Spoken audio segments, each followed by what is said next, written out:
Dash and Company, Dash and Company, Dash and Company, Dash and Company, Dash and Company, Dash and Company, Dash and Company, Dash and Company, Dash and Company, মনের কথা আমি শুনবো তোমার মুখ দিয়ে। নমস্কার, আপনাদের সকলকে দাস অ্যান্ড কোম্পানিতে স্বাগত জানাচ্ছি। আর সুন্দর একটি সন্ধ্যায় আমরা এমন একজন মানুষকে পেয়েছি যিনি নাটক, যাত্রা, সিরিয়াল, সিনেমা সবেতে পারদর্শী। অনেক ছোট থেকেই তার কাজ, তার পথ চলা এই প্রফেশনে। প্রিয়াঙ্কা দে, আজকে তোমাকে অনেক স্বাগত আমাদের দাস অ্যান্ড কোম্পানিতে। তোমার কেমন লাগছে দাস অ্যান্ড কোম্পানিতে এসে? আজ এখানে আসতে পেরে আমার খুবই ভালো লাগছে, মানে সেটা বলে হয়তো বোঝাতে পারবো না, খুবই ভীষণই ভালো লাগছে। তোমার প্রথম কাজ, মানে জীবনের প্রথম কাজ তোমার কোনটা? মানে কোথায়, মানে কি থেকে তোমার কাজ শুরু হয়েছে, মানে কোনটা থেকে কাজ শুরু হয়েছে? আমার একদম প্রথম কাজ, আমি প্রথম সত্য বন্দ্যোপাধ্যায়ের এরাও মানুষ বলে একটা নাটক আছে, সেই নাটকে পুঁটি বলে একটা শিশু শিল্পীর চরিত্র ছিল। সেই পুঁটি চরিত্রটাই আমার জীবনের প্রথম অভিনয় আর কি। তোমার জীবনে করা এমন কি কাজ আছে যেটা খুব উল্লেখযোগ্য?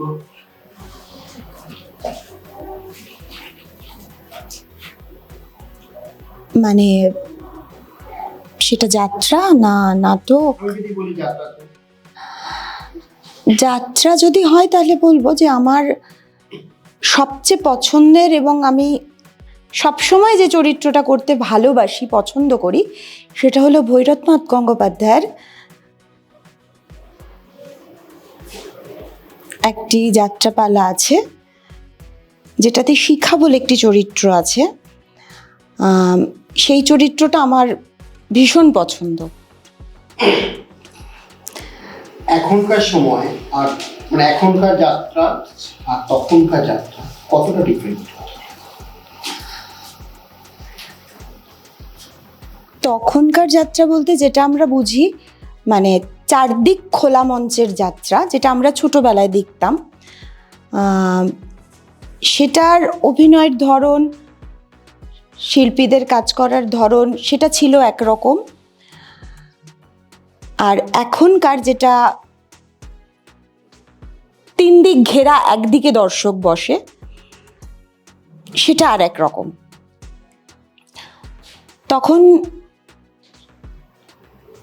এখন যতটা মানে শিল্পীরা প্রফেশনালি কাজ করে, তখন অতটা প্রফেশনালি হয়তো ছিল না বিষয়টা। আমরা ছোট ছিলাম, তাও যেটুকু বুঝেছি বা যেটুকু জেনেছি, অতটা প্রফেশনালি ছিল না, অনেকটা ভালোবেসে কাজ করা হতো তখন। ছোটবেলা থেকে বাড়ির কি মানে সাপোর্টটা তুমি কেমন ভাবে পেয়েছো? শুনেছি তোমার বাবা নাকি নাট্য। হ্যাঁ, আমার বাবা একজন নাট্যকর্মী ছিলেন, ওনার একটি নাটকের দলও ছিল।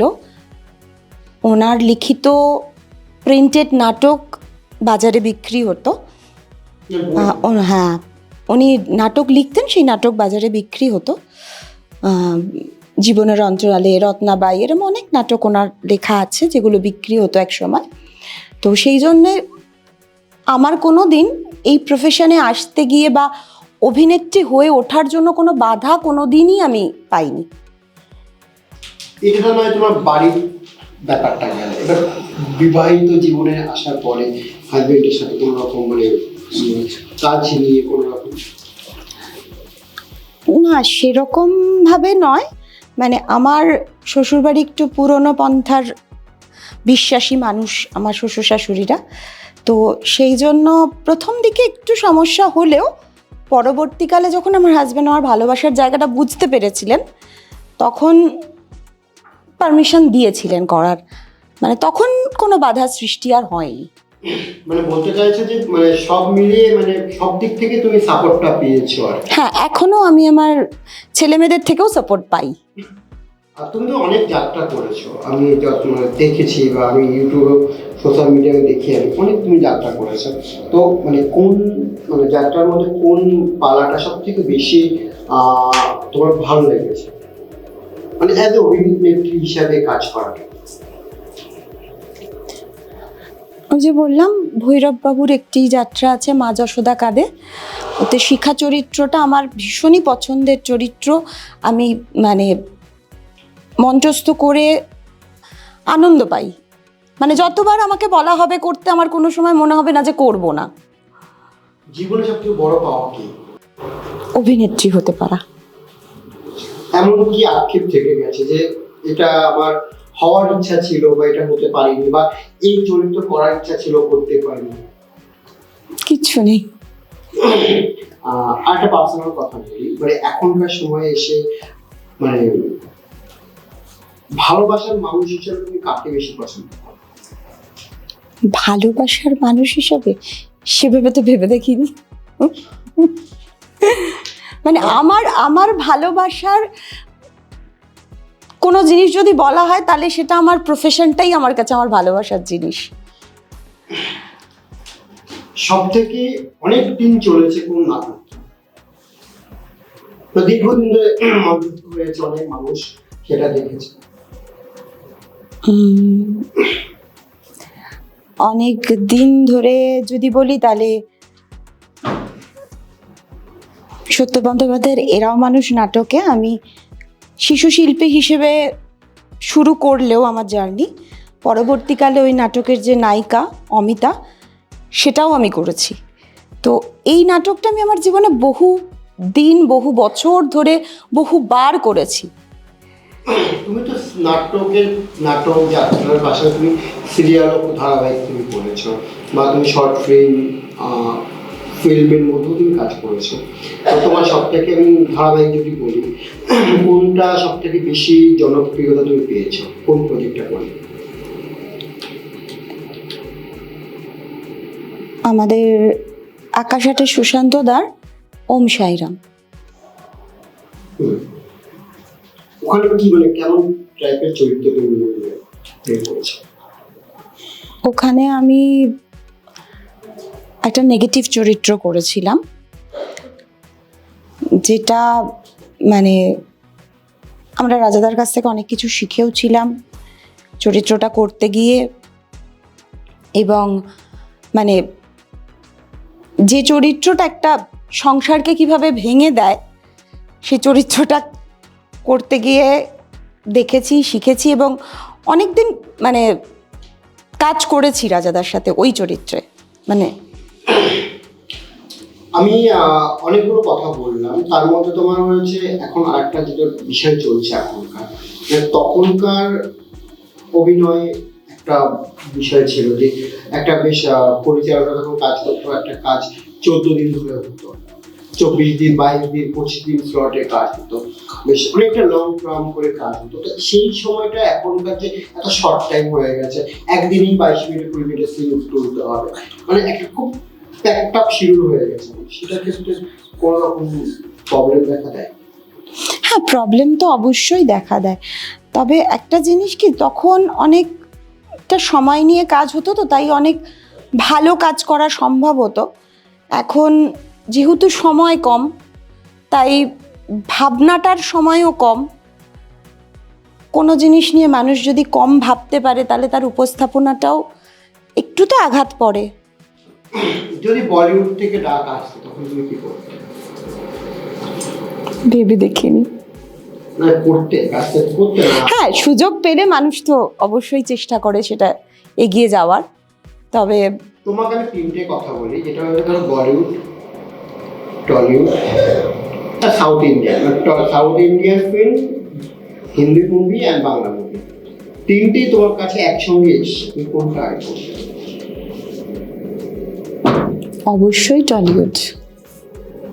মানে তুমি কোন দিক থেকে বলতে চাইছো, যে বাঙালি হিসেবে বলতে চাইছো? একদম। তোমার কোন চরিত্রটা করতে বেশি ভালো লাগে, মানে মা, নেগেটিভ চরিত্র, পজিটিভ চরিত্র, না অ্যাজ এ গার্লফ্রেন্ড, না তোমাকে তুমি যাত্রা দেখেছি, যাত্রা আমি একদিন স্কল করতে দেখছিলাম এই মানে সোশ্যাল মিডিয়াতে, যে তুমি একটা বেশ সুন্দর একটা চরিত্র করেছো, যেটা হয়েছে ওটা যেগুলো মনে পড়ছে নেগেটিভ চরিত্র, একটা বেশ সুন্দর আমার লেগেছে গল্পটা, স্টোরি কনসেপ্টটা। মানে কোনটা তোমার বেশি পছন্দ হয়, মানে চরিত্র, তোমার নাটক, যাত্রা, থিয়েটার বা সিনেমার মধ্যে? আমার পজিটিভটাই বেশি পছন্দ। আর নেগেটিভ যদি তোমাকে দেওয়া হয় সেইভাবে ইয়ে করার জন্য? না, পছন্দ করি যে পজিটিভ চরিত্র বেশি করতে, তবে সব চরিত্রই আমার কাছে সমান। কোনো চরিত্র এতেই আমি আর কি করব না, এটা আমি ভাবি না। পরিচালক হিসেবে তুমি কাকে বেশি পছন্দ করো? বর্তমান না, বর্তমান সময় হোক বা আগের সময়, তোমার জার্নি থেকে আমি যদি বলি। আগের সময় যদি হয় তাহলে অবশ্যই বলবো সত্যজিৎ রায়। আক্ষেপ থেকে গেছে যে আমি যাকে জন্মাতাম তাদের একটু আগে জন্য তোমার সঙ্গে কাজ করতে পারতাম? হ্যাঁ, সে তো 100 বার। ওনার সঙ্গে যদি মানে ওনার পরিচালনায় যদি আমি একটা সিনও করার সুযোগ পেতাম জীবনে, সেটা তো আমার কাছে ভাগ্য মনে হতো। এখনো পর্যন্ত তুমি কতগুলো তুমি তো অবন্তি কাজ করছো আমি জানি, বা আমি অনেকগুলো তোমার কাজ দেখেছি, বা আমি শো দেখেছি তোমার, যাত্রাও দেখেছি, আমি নাটক 2-4টে দেখেছি, আমি সুযোগ হয়েছে আমার দেখা, অতটা সময় হয় না, কিন্তু ব্যাপারটা হয়েছে যে তুমি কতগুলো শো এখনো পর্যন্ত করেছো। তুমি তো অ্যামেচার নাটক তুমি করো? হ্যাঁ, অ্যামেচার যাত্রাই করি, ক্লাব শো। কতগুলো করে তো এখনো পর্যন্ত? আমি যাত্রা করছি প্রায় 14-15 বছর হয়ে গেল, তাও হলো 400-450টা বই তো নিশ্চয়ই করেছি। হ্যাঁ, বছরে তো 100 পালা শো তো করি, 90-100 পালা শো করি। এবার কিছু কিছু যাত্রা থাকে যেগুলো হয়তো একই বই বিভিন্ন ক্লাবে হচ্ছে, সেক্ষেত্রে যদি আমি অ্যাভারেজে মনে করি যে আমি প্রত্যেক বছর নতুন বই 60 পালাও করছি, তাহলে তো 14-15 বছরে অনেকটাই হয়ে গেছে। তোমার এরকম কোনো ইয়ে হয়নি যে হয়নি বলতে বলাটা ভুল, মানে তোমার এমন কোনো ইয়ে হয়নি যে মানে কোনো পরিচালকের বেশি ভালো লাগে, তার কাজ অনেকবার করতে পেরেছে, যাত্রার ক্ষেত্রে বলছি? হ্যাঁ, সে তো অবশ্যই। কিছু কিছু সময় এমন হয় যে মানে সে যে কোনো ক্ষেত্রেই কোনো পরিচালকের কাছ থেকে এত কিছু আমরা শিখতে পারি, তো একটা ভেতরে লোভ জন্মে যায় যে আমি ওনার পরিচালনায় কাজ করতে পারলে আরো হয়তো কিছু শিখতে পারবো। কোন পরিচালককে বেশি ভালো, মানে কোন যাত্রা, মানে দল পরিচালক বলো বা যাত্রার কোনো পরিচালক বেশি পছন্দ, যে তার কাছে কাজ করছো বা কাজ করার ইচ্ছা আছে, কাকে বেশি পছন্দ? যাত্রা দলের পরিচালক বলতে মানে আমাদের ক্লাব শোয়ে তো সেরকম ভাবে একটু বলা মুশকিল। অনেক পরিচালকই আছেন যারা ভালো কাজ করেন, সেরকম বলতে গেলে দলেও কাজ করেছেন। প্রদীপ দাস বলে একজন পরিচালক আছেন, উনি বহু বছর চিতপুরে কাজ করেছেন, এখন উনি অ্যামেচারে পরিচালনা করেন।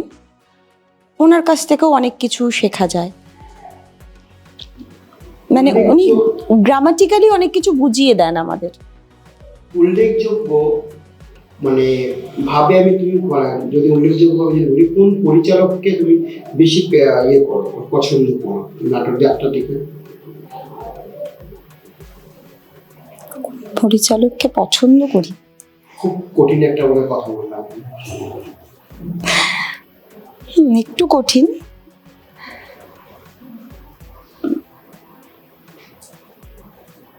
নাটক যাত্রার ক্ষেত্রে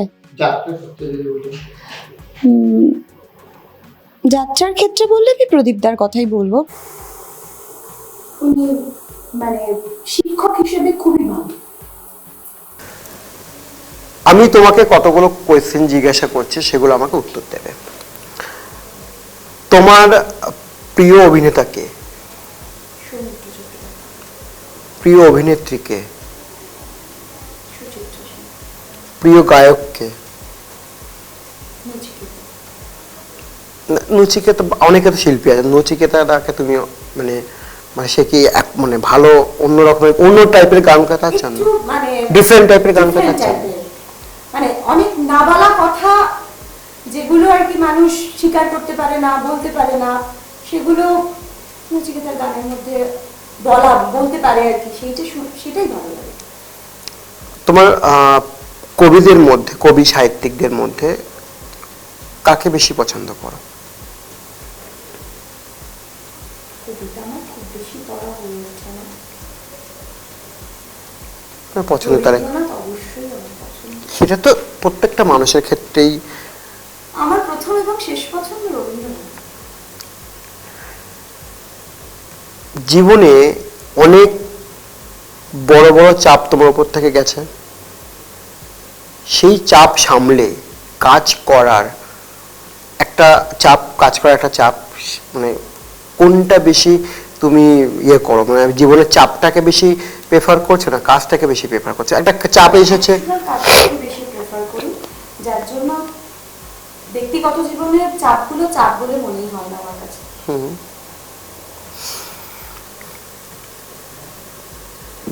তোমার জীবনে ভালোবাসার মানুষ কে? আমার প্রফেশন তো আমার সবথেকে ভালোবাসার জিনিস, আর মানুষ হিসেবে বলতে গেলে আমার বাবা আমার সবথেকে ভালোবাসার মানুষ। তো বাবার পরে তোমার বিবাহিত জীবন, সে নয় কেন? আমার বাবার থেকে উপরে কেউ নেই আমার কাছে। আচ্ছা, গুরু হিসেবে তুমি কাকে মানো? আমার বাবা। কি খেতে বেশি পছন্দ করো? খেতে পছন্দ করি? খুব আনকমন জিনিস, শুক্তো। কোথায় যেতে বেশি পছন্দ করো? পাহাড়। সাগর নয় কেন? না, আমার জল ভয় লাগে? না না, জল ভয় লাগে বলে না, মানে পাহাড়টা পছন্দ। জীবনে সব থেকে প্রিয় পাত্র কে?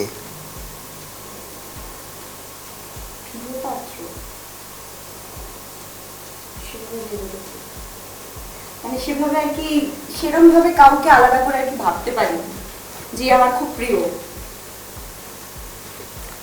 তোমাকে একটা সব থেকে এখনকার সময় আমরা দেখছি যে অনেক অভিনেত্রী, আমি অভিনেত্রীদের কথাই বলি, যেমন আমি বলছি তনিমাদি, মানসীদি, আরো অন্যান্য যে অভিনেত্রী আছে, তারা তো অনেক কাজ করছে, বৈশ্যান অভিনেত্রী, তারা এখন চলচ্চিত্র অভিনয়ের সঙ্গে পাশাপাশি তারা পরিচালনাটাও করছে। তো তোমাকে যদি বলা হয় একটা ফিল্ম বা একটা শর্ট ফিল্ম বা কোনো কিছু একটা পরিচালনা করতে, তুমি কি সেটা করবে? না। কেন করবে না? কেন? আমি পরিচালনা করবো এটা কোনোদিন ভেবেই উঠিনি, কারণ মনে হয় না যে আমি কাজটা করতে পারি বলে। ক্যামেরার সামনে সবসময় থাকতে বেশি পছন্দ হয়? না, ক্যামেরার সামনে থাকতে বলে পছন্দ সেটা না, মানে অভিনয় করাটাকেই আমার বেশি পছন্দ, মানে অভিনয়টাই আমি বেশি পছন্দ করি। আর তার চেয়ে আমার মনে হয় যে পরিচালনাটা না একটা অনেক বিশাল বড় দায়িত্ব, অত বড় দায়িত্ব নেওয়ার মতো একাংশ যোগ্যতাও এখনো অর্জন করে উঠতে পারিনি। আজকে দাসান কোম্পানিতে তোমাকে, মানে তুমি যে এসেছো, তোমার কেমন লাগছে? আজকে তুমি যে দাসান কোম্পানি তুমি আসলে, তোমার কেমন লাগছে? আমার ভীষণ ভালো লাগছে, আর সব থেকে বেশি ভালো লাগছে এই জিনিসটা মানে জেনে যে দাসান কোম্পানি এমনই একটা প্ল্যাটফর্ম যেখানে আমাদের মতো শিল্পীদের বা আমরা যারা অনেক আশা নিয়ে ইন্ডাস্ট্রিতে এসেও হয়তো অনেক কিছু করে উঠতে পারিনি, আমাদের কিছু না বলা কথা বলার একটা জায়গা, সেটা জেনে সব থেকে বেশি ভালো লাগছে যে একটা সুযোগ, একটা মঞ্চ, একটা প্ল্যাটফর্ম তৈরি হয়েছে যেটা আমরা এইভাবেই নতুন থেকে পুরনো সকলকেই আমাদের এই প্ল্যাটফর্মে তারা আসছে, তাদেরকে নিয়ে তাদের নিজস্ব মনের কথা আমরা শুনবো, বা আজকে তোমার যেমন মনের কথা শুনলাম, এইভাবেই অনেক শিল্পী আছে যারা তাদের মনের কথা আমরা শুনবো, তাদের মনের কথা আমরা শুনছি। সেখানেও আজ আমাদের সাথে এতক্ষণ যার সঙ্গে আমরা কথা বললাম, প্রিয়াঙ্কা দেব, তো সে আমার সঙ্গে অনেক কাজ করেছে, নো ডাউট ভালো। তাকে নিয়ে আজ আমরা এতক্ষণ কথা বললাম। দাস অ্যান্ড কোম্পানিতে আরও একবার প্রিয়াঙ্কা দিকে অনেক অনেক ধন্যবাদ, অনেক ভালোবাসা যার রইল। আজ ওএসএফ এবং ফ্রেন্ডস টিভির পক্ষ থেকে কিছু গিফট তোমাকে তুলে দেওয়া হচ্ছে।